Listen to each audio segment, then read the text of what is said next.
Benjamin Netanyahu Israel நாட்டின் முக்கிய அரசியல் தலைவர்களில் ஒருவராக பார்க்கப்படுகிறார்.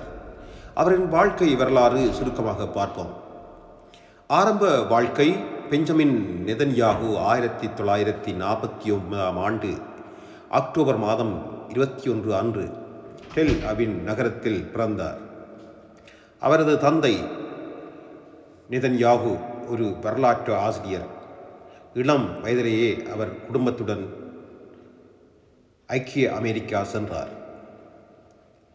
அவருடைய கல்வி, அவர் தொழில்நுட்ப பல்கலைக்கழகத்தில் கட்டிடக்கலை மற்றும் மேலாண்மை துறைகளில் கல்வி கற்றார். இராணுவ சேவை.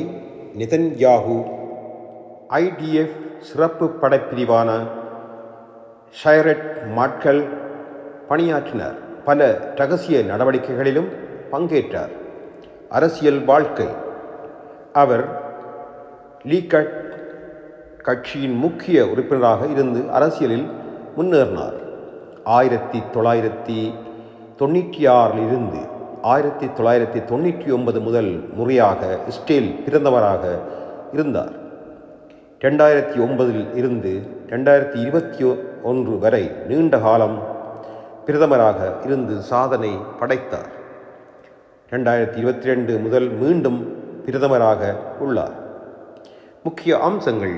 இஸ்ரேல் பாதுகாப்பு மற்றும் பொருளாதார வளர்ச்சியில் முக்கிய பங்கு வகித்தார். அமெரிக்காவுடன் உறவுகளை வலுப்படுத்தினார். ஆனால் அவரது ஆட்சி சில சர்ச்சைகளுக்கும் காரணமானது. அவருடைய தனிப்பட்ட வாழ்க்கை. அவரது மனைவி ஷாரா நெதன்யாகு அவர்களுக்கு குழந்தைகள் உள்ளனர். மொத்தத்தில் பெஞ்சமின் நெதன்யாகு உலக அரசியலில் முக்கியமான மற்றும் விவாதத்திற்குரிய தலைவராக பார்க்கப்படுகின்றார்.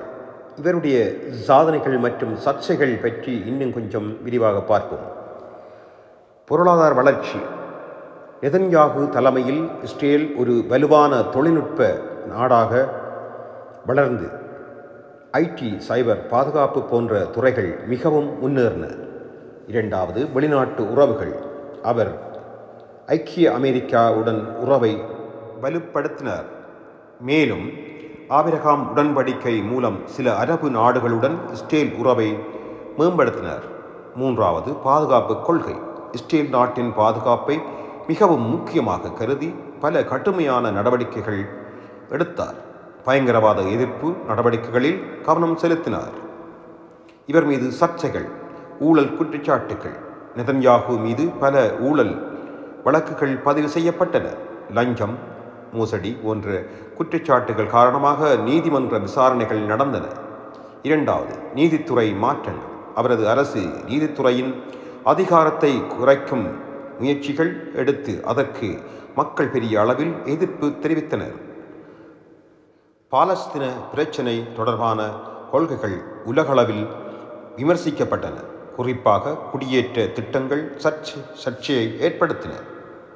உள்நாட்டு போராட்டங்கள். அவரது ஆட்சி காலத்தில் டெல் அவிவ் உள்ளிட்ட நகரங்களில் மக்கள் ஆர்ப்பாட்டங்கள் நடந்தன. முடிவு. பெஞ்சமின் நெதன்யாகு ஒரு வலுவான தலைவராகவும் அதே நேரத்தில் சர்ச்சைகளில் அடிக்கடி சிக்கியவராகவும் அறியப்படுகிறார். அவரின் ஆட்சி இஸ்ரேலின் வளர்ச்சிக்கும் அதே சமயம் அரசியல் பதற்றங்களுக்கும் காரணமாக இருந்துள்ளார்.